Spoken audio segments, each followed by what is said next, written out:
Oi, meu nome é Juliene, eu sou nutricionista da Merenda Escolar Municipal de Juquitiba e hoje eu vim aqui para falar um pouquinho para vocês sobre o Guia Alimentar para a População Brasileira, feito pelo Ministério da Saúde. Esse guia instrui a gente como ter uma alimentação mais saudável, não só no ponto de vista do que se come, mas também de como se come, quando se come, com quem. Todos os passos para a agricultura, sustentabilidade e para uma vida mais saudável não só para a gente, mas também para o planeta. E hoje o FNDE nos atualizou através desse guia a melhorar mais ainda a merenda escolar. Então eu vim passar hoje para vocês a apresentação desses passos.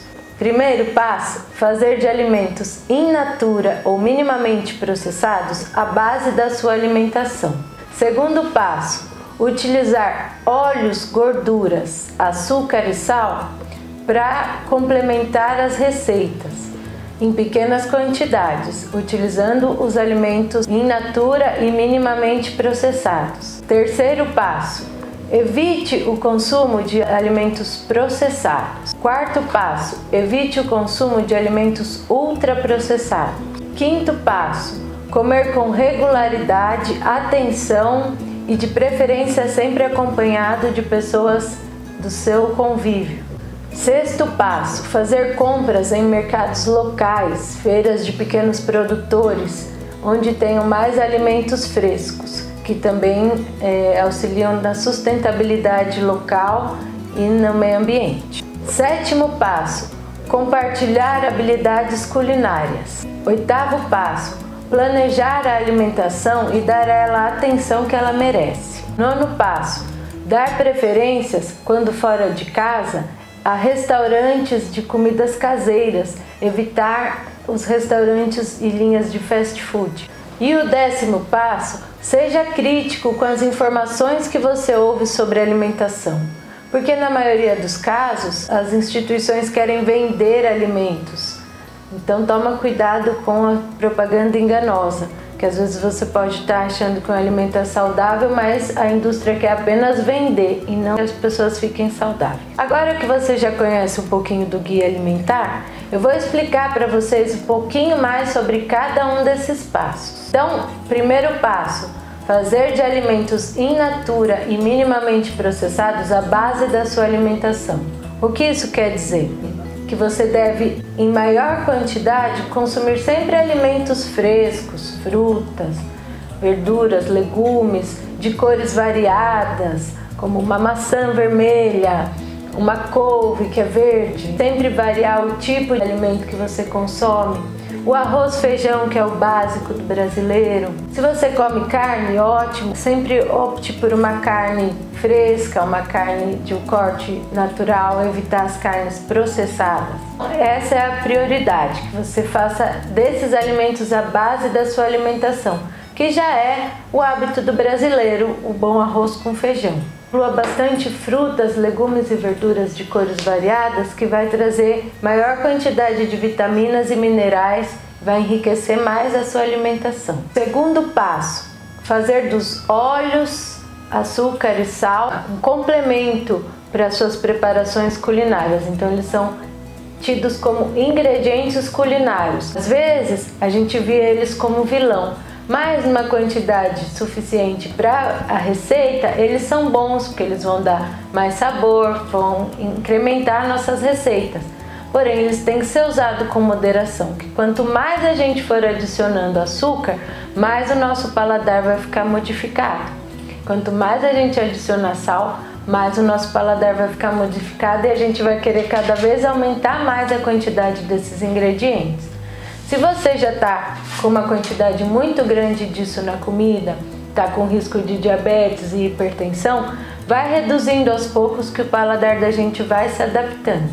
O terceiro passo, limitar o consumo de alimentos processados. A gente pode consumir, junto com uma refeição com base em alimentos in natura e minimamente processados, alguns alimentos processados, como uma compota, usar geleia, queijos, pães. Esses alimentos processados, eles podem entrar como complemento nessa nossa refeição. Em cada refeição, você ter um pouco de alimento processado, não tem problema. O problema é você fazer deles a base da sua alimentação. Então, evite o excesso. O quarto passo já restringe um pouco mais a gente aos alimentos ultraprocessados. Então, nós devemos evitar esses alimentos, quanto possível. Se a gente não quiser nunca consumir os alimentos ultraprocessados, eles não vão fazer diferença nenhuma na nossa vida. Mas como já é do nosso hábito, a gente acaba consumindo alguns. Mas tem que tomar muito cuidado, porque esse alimento não tem nada de bom e ainda tem coisas muito prejudiciais à saúde. São eles, por exemplo, macarrão instantâneo, que muitas vezes a gente acha que é uma coisa tranquila, não tem nada de mal. Mas se você for ler nos ingredientes de um macarrão instantâneo, só no macarrãozinho já tem lá um monte de coisa que você não vai saber identificar. Não é só o sachêzinho do tempero que é ruim, não. Então, macarrão instantâneo, iogurtes que são adocicados, eles estão lá no marketing, no papel, dizendo que ele é super saudável, mas lá eles adicionam um monte de açúcar, o leite dele não é fermentado de verdade, é um leite engrossado, fora que tem um monte de corante. Não é verdade, eles não são saudáveis, então a gente deve limitar o consumo. Assim como carnes processadas, salsicha, linguiça, nuggets, steaks de frango, que são pedaços de carnes misturados com um monte de ingredientes desses que a gente não conhece direito, que são coisas químicas, muitas vezes são cancerígenos, que causam muito prejuízo à nossa saúde. Então toma muito cuidado. Não é que é proibido, mas quanto você conseguir evitar o consumo, melhor. O quinto passo, que é comer com regularidade e atenção. O que significa isso? Que a gente tenha horários para nos alimentar e evitar ficar beliscando nos intervalos. Que nessa hora de beliscar é a hora que aparecem os ultraprocessados, que a gente acaba comendo um salgadinho, um biscoito, tudo que vem dentro do pacotinho acaba sendo ultraprocessado. Nesses intervalos que a gente belisca é a hora que entram esses ultraprocessados. Se você quiser comer coisas no intervalo, opte por coisas in natura ou minimamente processadas, como castanhas, frutas, grãos como aveia e etc. E aí você tendo regularidade e comendo com atenção, evitando olhar celular, televisão, qualquer tipo de informação que você tenha durante a refeição e estar focado no que você está comendo, vai fazer com que você tenha uma melhor digestão e você também vai saber melhor o que você está comendo e limitar até a quantidade, porque quando a gente come sem atenção, a gente acaba comendo mais do que devia. Sexto passo: procure fazer compras em feiras livres, locais onde tenha mais alimentos in natura e minimamente processados, uma maior oferta e maior variedade, dando sempre prioridades para os alimentos orgânicos e agroecológicos de produtores locais, que vão fortalecer o comércio local e também vão melhorar a nossa saúde. Esses alimentos têm mais nutrientes e são livres de agrotóxicos, gorduras trans, todos esses nutrientes que fazem mal para a nossa saúde. Sétimo passo: desenvolver habilidades culinárias e compartilhar isso. Então, compartilhar o momento de cozinhar em família, com crianças, com todas as pessoas da família, independente do sexo, porque os homens e as mulheres cozinham em família, cada um pode fazer uma parte e assim tornar a hora da refeição mais prazerosa e trazer alimentos mais variados e mais sabor para as nossas refeições, e cada um trazer um pouquinho do seu toque especial. O oitavo passo é planejar o uso do seu tempo para dar à alimentação a atenção que ela merece. O que seria isso? Planejar o que você vai comer na semana, porque todo mundo trabalha, a semana acaba sendo corrida. Se a gente não planejar um dia que a gente tem um pouco mais de tempo, o que a gente vai comer na semana, a gente vai acabar caindo nos ultraprocessados, porque eles são mais práticos, né? Tem uma validade, uma durabilidade maior e a gente acaba optando por eles. Se a gente se planejar, dá para fazer no final de semana congelar várias marmitinhas para a gente conseguir ir vendo o que vai comer, que dia que eu vou precisar levar marmita, que dia que eu não vou precisar, que dia eu estou em casa para cozinhar. Dessa forma, com planejamento, a gente consegue deixar organizado de uma forma mais saudável a alimentação da semana. O nono passo, dar preferência quando fora de casa a restaurantes desses tipos self-service, de comida caseira, que vai trazer mais alimentos in natura e minimamente processados e não vai ter muitos ultraprocessados, então eles acabam sendo mais saudáveis.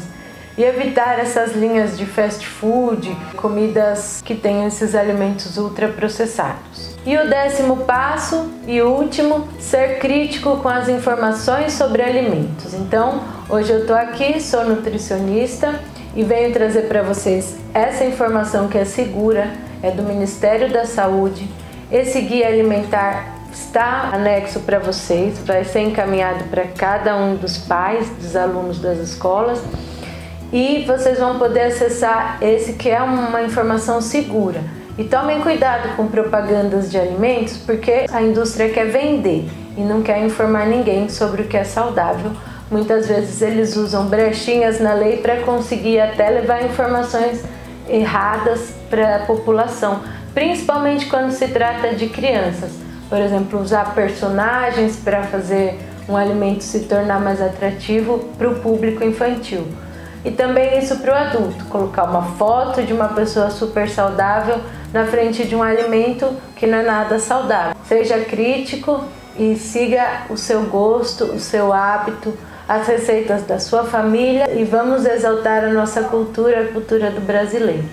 Agora eu vou falar um pouquinho sobre o tipo do processamento dos alimentos, para vocês entenderem melhor. Os alimentos in natura são alimentos da forma como eles são encontrados na natureza, por exemplo, maçã, banana, laranja, frutas, verduras e legumes, da forma como eles estão na natureza. Carnes, peixes, ovos, sempre da forma como eles estão na natureza, e minimamente processado quer dizer que só foi retirada alguma parte dos alimentos in natura. Então, cortes de carnes ou legumes, verduras que são, por exemplo, uma mandioca cortada e embalado a vácuo, que foi descascado, que foi tirada alguma parte do alimento, mas ele continua o mesmo alimento. Já os alimentos processados são alimentos que foram adicionados a ele algum ingrediente culinário, como sal, açúcar ou óleo, para melhorar o sabor do alimento e também para dar mais durabilidade, como por exemplo geleias, compotas, conservas de legumes, milho em conserva, por exemplo, é processado. Já os ultraprocessados, eles são alimentos que tem alguma parte do alimento, né? Na verdade eles são produtos alimentícios, não são nem classificados como alimentos, porque é adicionado muitos ingredientes a esses alimentos, normalmente são industrializados e se você ler no pacotinho, vai ter mais de 5 ingredientes em cada produto desse alimentício. E normalmente neles vai ter realçador de sabor, vai ter conservantes, corantes artificiais e entre outros ingredientes que são prejudiciais à saúde e muitas vezes cancerígenos e podem trazer muito prejuízo à nossa saúde. São chamados como produtos alimentícios porque eles não trazem nutrientes pra gente, eles só trazem a sensação do paladar nosso e muitas vezes até altera esse nosso paladar. Eu queria dar um recadinho para vocês, pais de alunos da rede municipal e também de todas as escolas, quem quiser até espalhar a notícia para todos, irem já reduzindo a quantidade de açúcar que vocês oferecem para as crianças, um açúcar que adoça um leite, um suco, vão reduzindo a quantidade para o paladar dessas crianças já ir ficando adaptado, porque na escola, conforme a lei número 6 de 2020, nós vamos ter que reduzir essa quantidade de açúcar, devido ao alto índice de obesidade hipertensão, diabetes, colesterol alto e entre outras doenças também entre as crianças, o Ministério da Saúde colocou essa exigência para as merendas. Então, no Brasil inteiro isso vai ser iniciado, alguns municípios já iniciaram e nós optamos por avisar os pais antes para vocês já irem preparando seus filhos, tanto com uma conversa quanto com essa redução já do açúcar em casa, para não ter esse impacto na hora de chegar na escola e sentir a falta do doce nas refeições. Sempre lembrando que as refeições da escola são equilibradas nutricionalmente, tem sempre frutas, verduras e legumes, seguindo sempre esse guia alimentar. E qualquer dúvida que vocês tenham, vocês podem me procurar na Secretaria da Educação.